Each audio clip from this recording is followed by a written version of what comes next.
Good. All right. If you look at that map over there, see how the orange, you notice how it kind of bleeds over to what we think of as the border of the United States and Canada?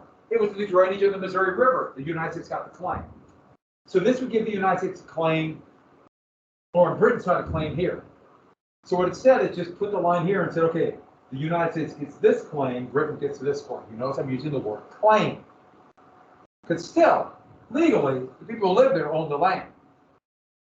Legally, whatever that means, the laws were created by the people who were going to take the land. And you'll notice here in 1821, Spain is getting incredibly weak. And in 1820, 1821, virtually all of New Spain, from here all the way down to Argentina, are going to win their independence. A whole bunch of independent countries are coming. Brazil will do the same thing to Portugal, all in that year. All 1820, 1821. Latin America will get their independence. And that leads right into the Adams-Onis Treaty. As part of this, the United States would buy Florida. Now, the reason the United States bought Florida was not just because they wanted Florida. Sure, they might want the land, even though they really didn't see a lot of settlement here. It was swamps and alligators, but also a lot of people here, including people who were here and were going here. What kind of people? We're going from here to here.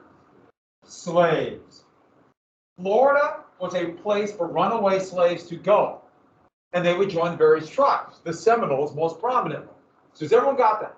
Florida was a place where slaves were running away. The United States purchased that to stop that. To stop that. So slaves would not have a place they could run away to and be free. In fact, U.S. militia and a small force of soldiers under Andrew Jackson would invade Florida. It's complex if it's with orders, without orders, because these were slaveholders trying to stop that. So that's why the United States bought this. But you'll notice this is still 1819. This is all Spanish possession. Has everyone got that? 1820, 21, revolution throughout the entire hemisphere. And they try to create republics. Central America, they tried to create one big Central American republic. It lasted for a while, but then broke up into everything from Guatemala down to Costa Rica. But they all had the same color flags. It's kind of a legacy of that. They tried, just didn't work. Now, I've said that a few times, so everyone's got this down, that all the Spanish colonies revolted. That's going to lead directly to the Monroe Doctrine. All of these new independent countries. Well, the Monroe Doctrine basically is going to say no European intervention in the Western Hemisphere.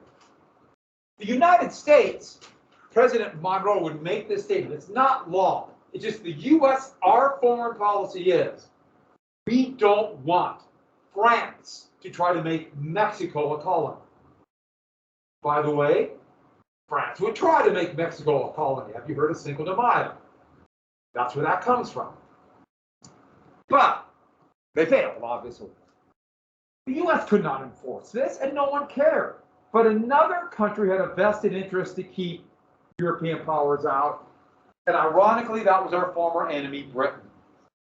And so the Monroe Doctrine, which has no force except for the U.S. just said, we're going to do this, would be enforced by Britain. Our former enemy just 8 years earlier. There's lots of reasons why, but more than anything else, to exploit countries in Latin America. But this is a cartoon from about 1904. Yes, sir. Britain made sure other European powers would not colonize the Western Hemisphere.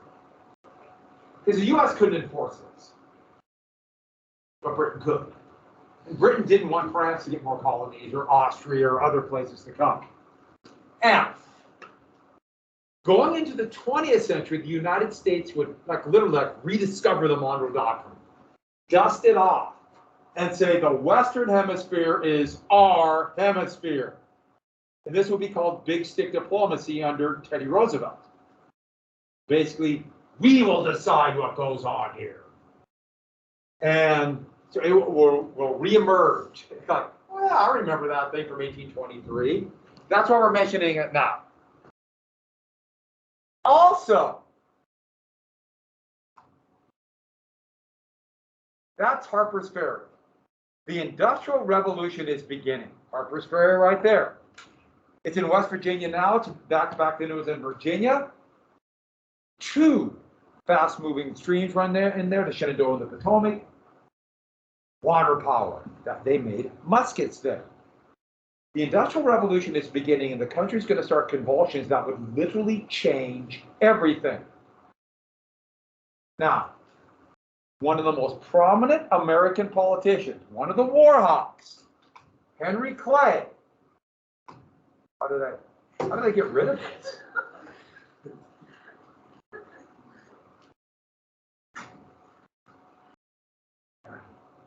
That's just kind of pretty, but a little bit too broad. There we go. Henry Clay would propose an economic system called the American system. And this was to, before you write down the other things, write down to promote industrial growth. And this was an American program. Eventually, Clay would be known as the Great Compromiser. It had three parts.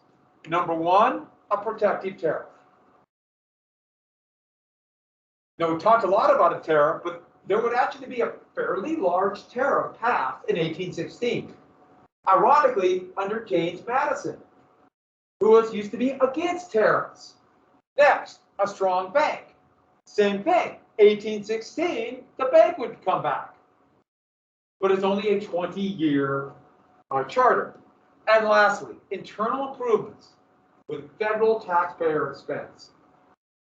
They are in the national road, but Madison vetoed the bonus bill. Internal improvements, roads, canals, and then the biggie's coming. I love this, railroads. Internal improvements. Today we would say this is infrastructure, which is kind of weird how that word kind of cycled into American use in the 1970s, 1980s. Now, the reason we're mentioning this over the next, he proposes during Monroe's presidency, over the next 50 years, this will be the biggest political argument in the United States outside of slavery. But they do tie in together. Always, are you for or against the American system? And this will divide the parties, to help kind of personify the parties. Abraham Lincoln was a big proponent of this. Yes. Bank of the United States. Oh, there we go. Yeah. So there'll be another American system down the road. Because when they wrote this, or when he proposed this, and they debate this over and over and over again, the American system, the first big financial panic in American history hit. The first big convulsion under this new, literally just starting system we call today capitalism. This is like embryonic capitalism, and today we are like in very late stage capitalism. But we'll talk about more what a financial panic is, but this will become to personify what it means to be in a capitalistic system, booms and busts. But if you, I like this, no. What a financial panic is basically this on the most basic element, is when banks go under. When the financial system collapses and banks have to shut their doors. And up until Franklin Roosevelt and the New Deal, before that, what happens if the bank shuts its door? What happens to your savings? Gone. So just imagine you put money in the bank, got a piece of paper that says the bank owes you whatever money you have in your savings account. By the way, if you have money in the savings account, the bank gives you an IOU. They owe you that money. What is that paper worth if the bank shuts its door? Nothing. That's what they also call this a paper pen. You have a piece of paper that's worth something, worth nothing. But not only that, let's say you use that piece of paper from the bank as collateral to borrow more money. Yes, people do all the time. What's going to happen to your other debts? you won't be able to pay it back. What's going to happen to the banks that loaned you the money? They're going to go under. What happens if you had a piece of paper you thought was worth something and all of a sudden it wasn't worth anything? What is your reaction? Panic. And that's where it gets the term. Where people thought they had wealth and all of a sudden they didn't. From 1933 until 2007 or 2008, there had been no financial panics in the United States. Aren't you happy we can have one now? They got rid of the regulations that could stop those.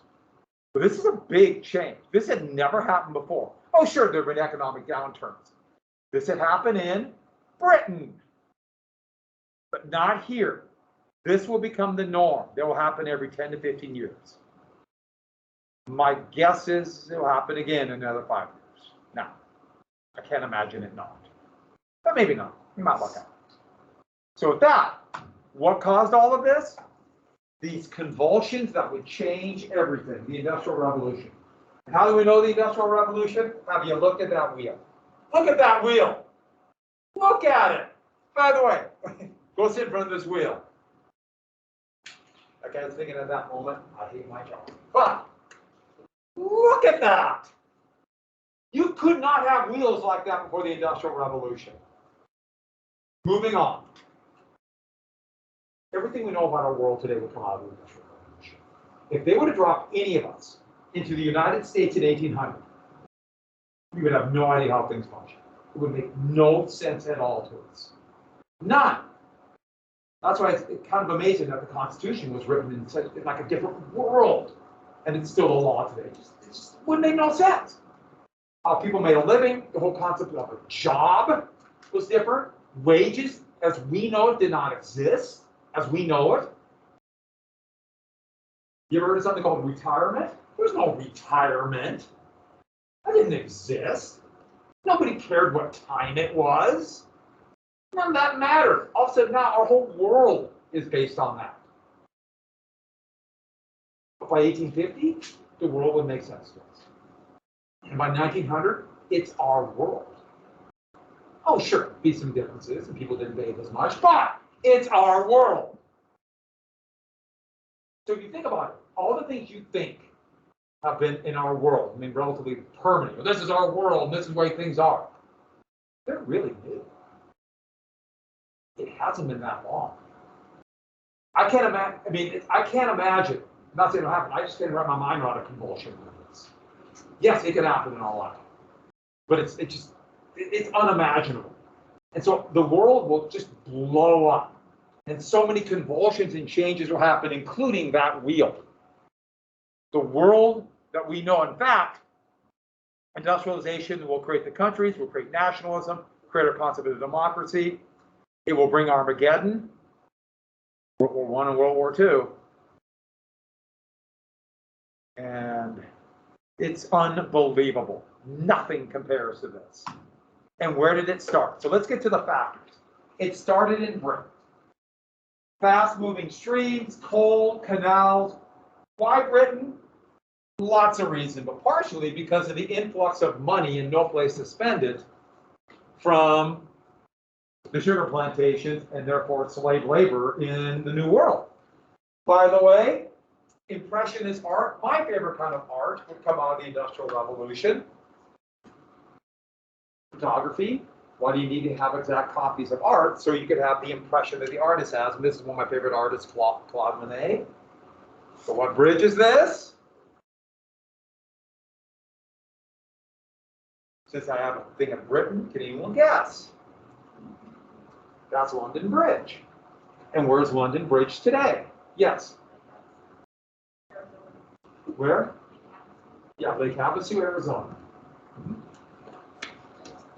Brick by brick, they moved it to Arizona. 1950s, yeah. It's true story. It is there. The actual bridge. They moved it brick by brick in the 1950s. Somebody with obviously a lot of money, way too much money, bought it. But next, the War of 1812.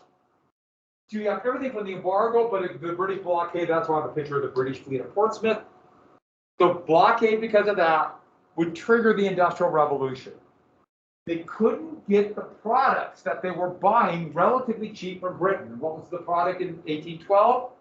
Cloth, textiles. It's very difficult to make cloth. But all of a sudden, once they could buy machine-made cloth, it revolutionized everything from clothes making to sail making, you name it. Gotta buy cloth. Next, another revolution, very much tied to the Industrial Revolution, arguably the same thing, the Transportation Revolution. Once again, triggered by the War of 1812. When the British attacked up the Chesapeake, the only U.S. troops that were relatively trained, that were relatively nearby, were up here near Buffalo, but there were no roads.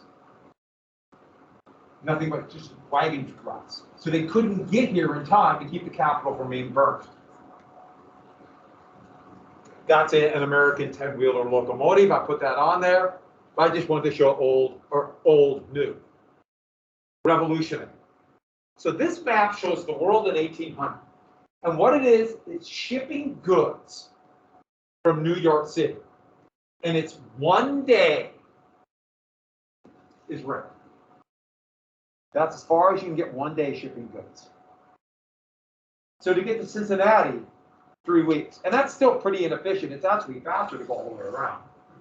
To get from New York to Chicago.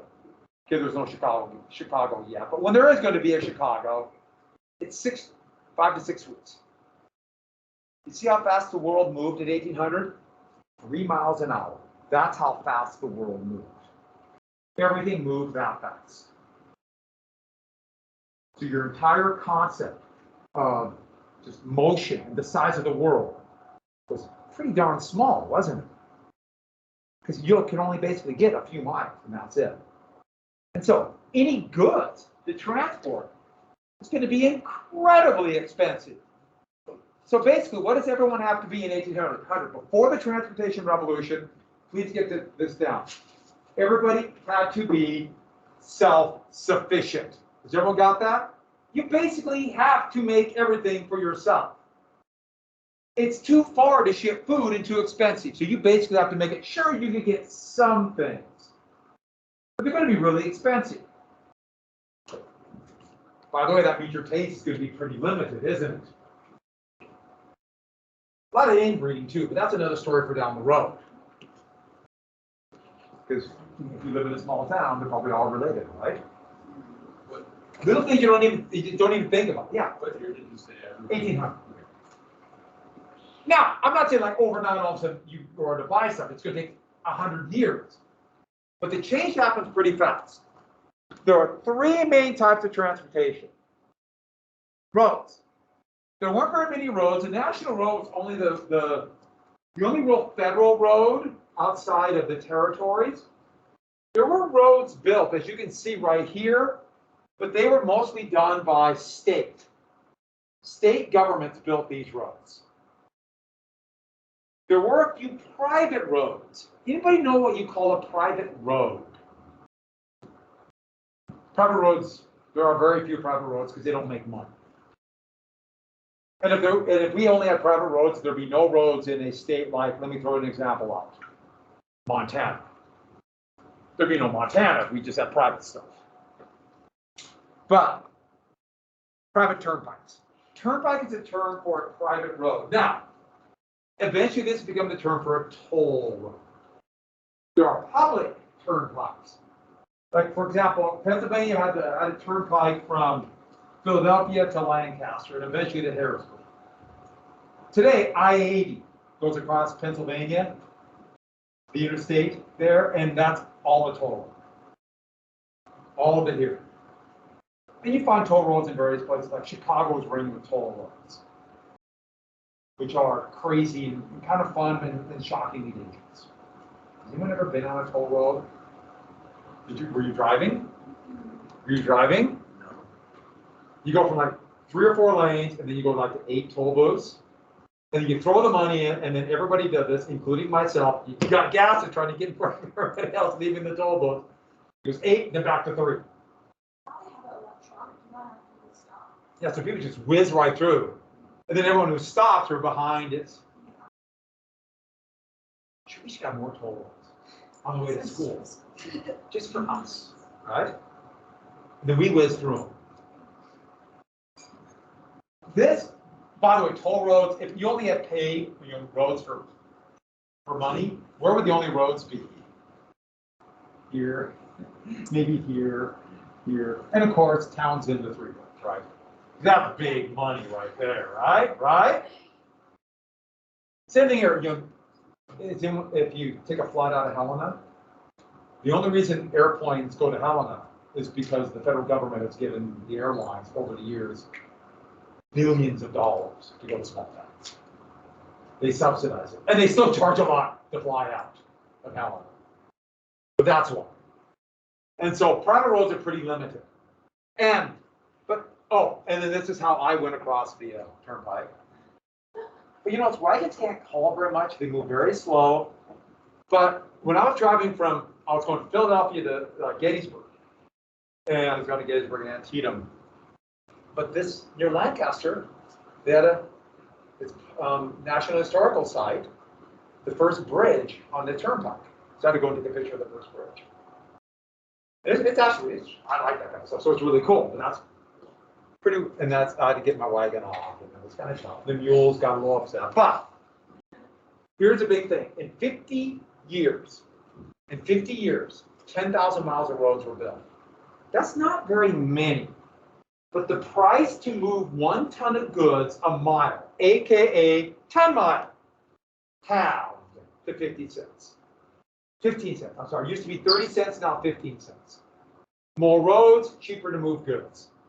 Now, if you look at a road map today and see all those roads, the real building of roads starts in the mid-1920s, but they're mostly a New Deal through the 1950s.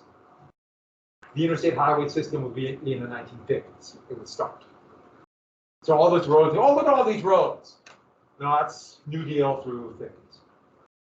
We basically just keep rebuilding the same road. I know there's a few new roads here and there, but that was the years they were built. Of course, the interstate highway system wasn't completed in Montana. Those interstates to the late 1980s, which is not that long ago.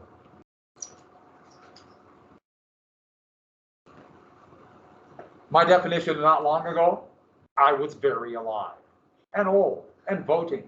So with that, the next biggie, canals. 3,700 miles of canals would be built. Most of the canals, once again, this is state money.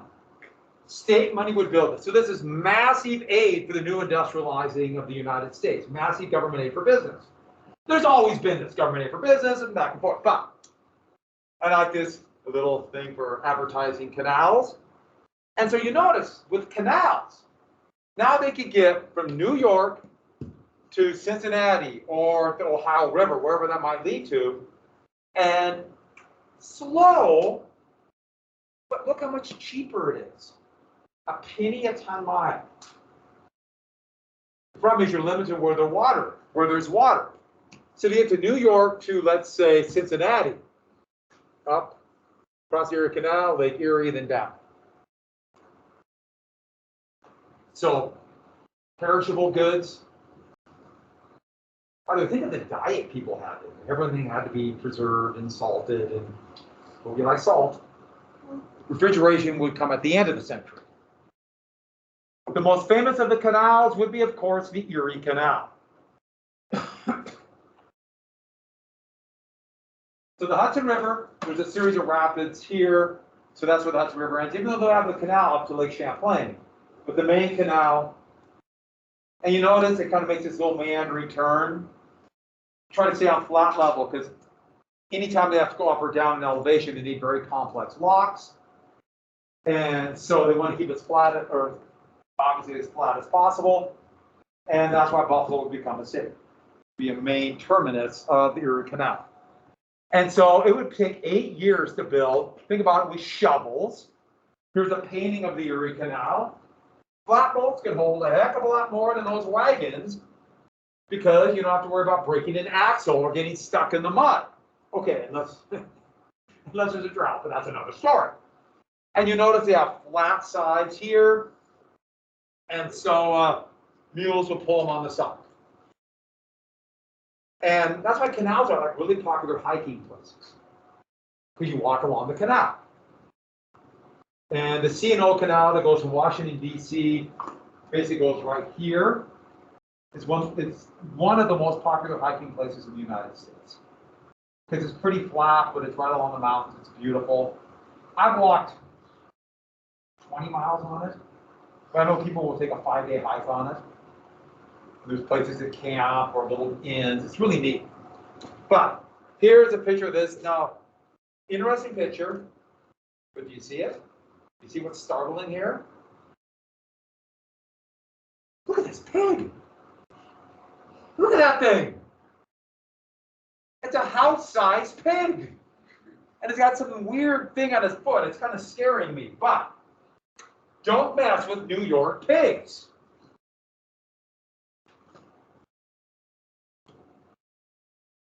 In 1807, Robert Fulton would have the first workable steamboats. Now, they tried them in Britain. That's where the steam engine was invented.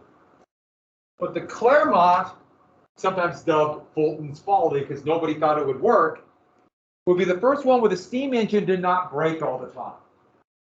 It was really common for the steam engine to build up too much pressure, then explode. Steam ships blew up all the time.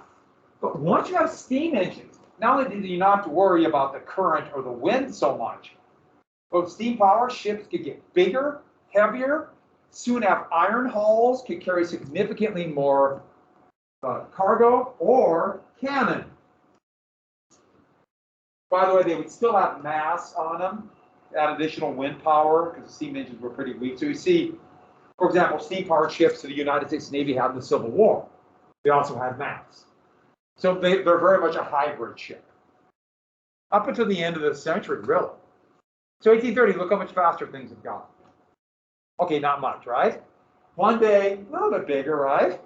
But it still takes 3 to 4 weeks to get the tiny little place here called Chicago. From New York. So it's moving faster. 1830 is a key year, though, because everything will change. Look at how much, or these are the main rivers you can navigate: red are roads, green canals. By the way, do you notice a trend here? Which section of the country seems to have more construction of roads and canals? You notice this. A trend is coming, partially because there's more rivers you can navigate in the south. So why build what you don't need? But then again, what's changing? This beautiful valley. How did I even do this? I have no idea how I even do that. And I really want to get rid of that slide. Jumping right to this. Railroads. 1830, the first railroad in the United States. Britain had the first workable steam engine that worked for a locomotive, the aptly named Rocket. The first one in the United States, Tom Thumb. Ironically, being Charleston, even though the first big railroads was in Baltimore. And these babies could whiz along at 20 to 30 miles per hour for a few miles. Railroads have to, steam locomotives have to stop all the time. All the time. You need more water because it all blows away at steam, and then you need more fuel. And they're very hard to build tracks, and they're very expensive, but railroads would change everything. So this is the York Train Museum in Britain, and that's one of the rockets. I have no idea who this guy was. He was just there. But my wife went to York, had to go to the museum, and it's an amazing museum. There's a picture somewhere with me standing there, and I always thought about using that with me in front of the train. Should I use that one? Maybe I'll find that one, but I look so stupid. You know, most pictures when you're standing in front of something, you try to look cool, and you look just really dumb. But instead, I have this guy. And relatively primitive. It would run, had a water reservoir in here. That would turn the piston, which is outside, so this would jam all the time, but that would turn the wheel. And notice the carriages. The first carriages were very much like horse-drawn carriages. I mean, I love this picture from 1840. This picture from Britain, but it's whizzing along, and the people are riding on top like, wow! You know, it's kind of like a ride. I mean, all of a sudden you went from 3 miles per hour. Okay, I know for short distances you can ride on a horse for relatively fast, but pretty short distances here. Got 2 or 3 miles at 20 miles an hour, and they'd ride on top, whee! And it was pretty exciting. The soot would come out, and flaming embers would catch their hair on fire, which added to the fun. I know for passengers that we at first arrived, but pretty soon carrying goods faster and cheaper, and people, and mail, and information. Railroads would trigger every type of innovation that we think of with the Industrial Revolution. Railroads triggered almost all of it outside of the textile industry that just would make the world. New business, new communications, everything. And look how many railroads were built. 1830, the first miles of track were built. The first miles, the old B&O Railroad. Yes, if you play Monopoly, those are real railroads. The short line to B&O, yes, they're all real railroads. Pennsylvania was a really big railroad. But, okay, there's 9,000 miles built by 1850. Well, look by 1860. 22,000 more miles of track were built. And the price was really high at first, but dropped like a rock to 3 cents a ton mile by 1860. It's more expensive than a canal, but you're not tied to water. It's more flexible and so much more fast, so much more speed. Railroads, everything. Now you can leave your town and go someplace else. Thus perhaps doing something about inbreeding. You no longer have to marry your cousin. That's kind of a big deal. And look at the rail network by 1850 to 1860. A few tracks along the coast. Look at it by 1860. And what section of the country? What is going to begin in 1861? Civil War. This will be decisive for the victory of the United States. The Civil War almost began. There was almost Civil War in 1850.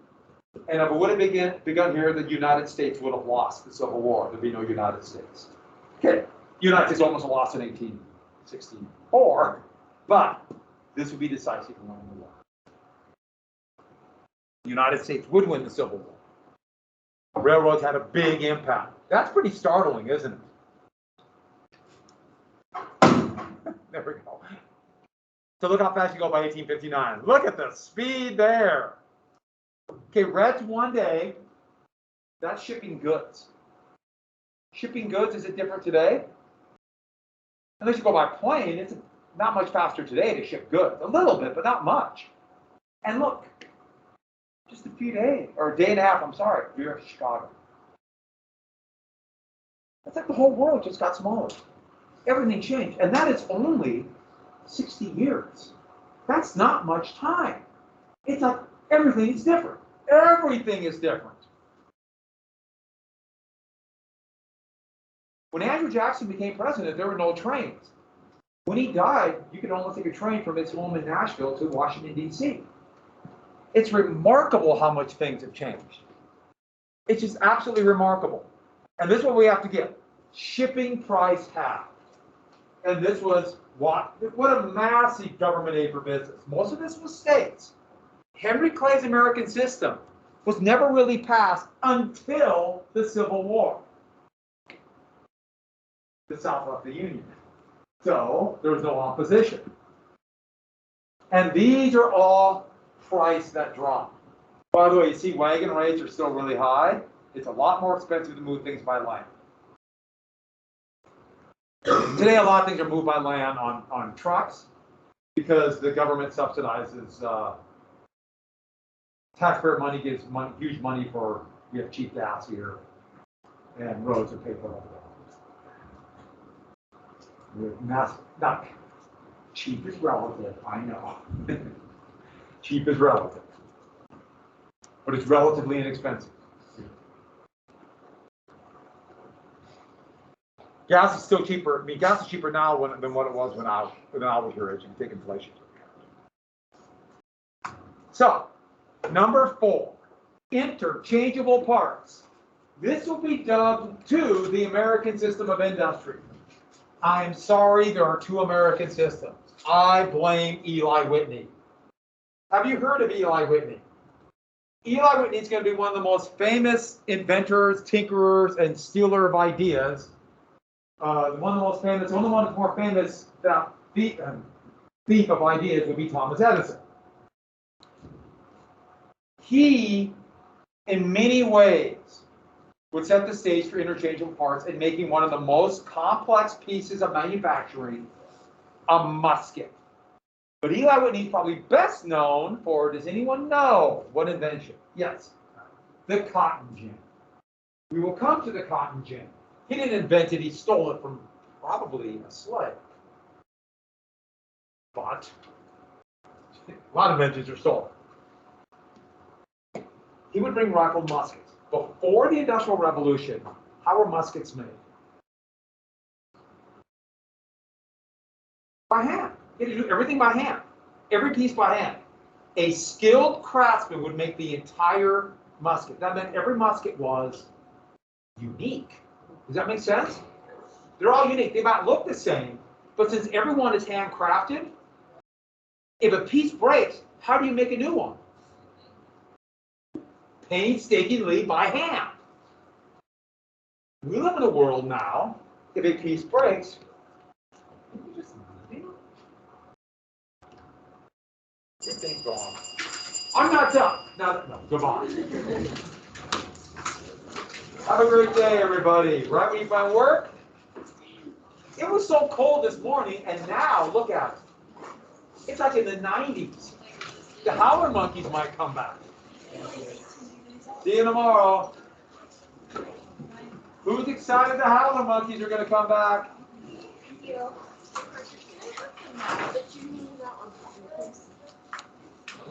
Why?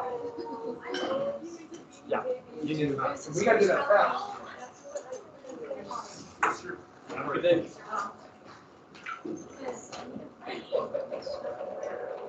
We got to do that test as soon as possible.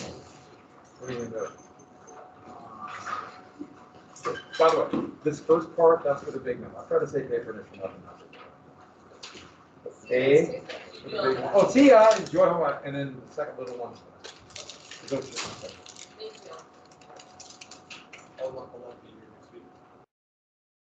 First off, when we do the test. You did tomorrow class. Okay. We're going to be next week. Where are you going? That's classified, Missouri. You're going to Missouri? On the Missouri. Oh, yeah. Classified. All right. Classified. Remind me again,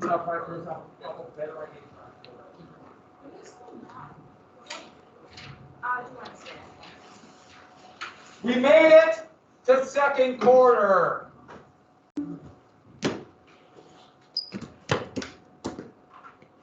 What a play.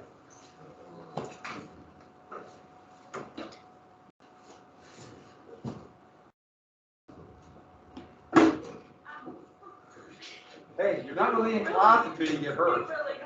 Did it really? I'm not laughing at you, I'm laughing with you. Good finish.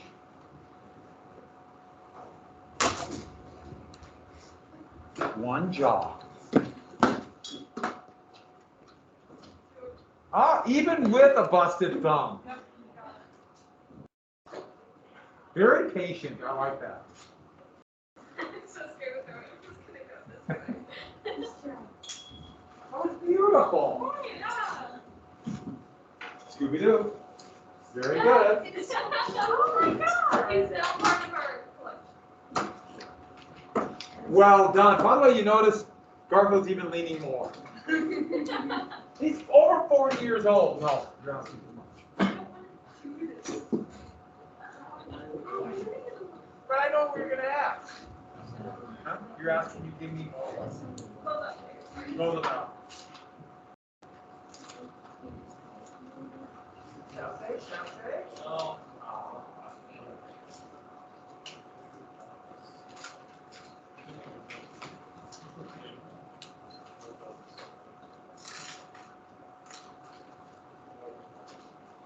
Get it all done.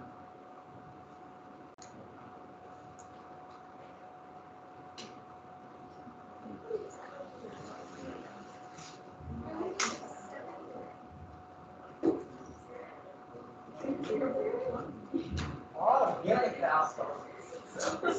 Yeah, it was not good that I was going to but I did get here this time. 2 minutes to spare. I don't know, dude. I don't know. Look at me.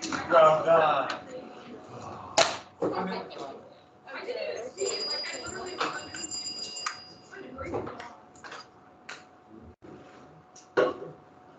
Hey. Are you gonna go photo They put us on the team. They did? Yeah, you're in it. I'm not actually. I'm asking to work. What? I'm asking to work. I think it's induction. Yeah. You know what happens? Caffrey? It's upstairs. Oh, let me get that thing. Give me just a second.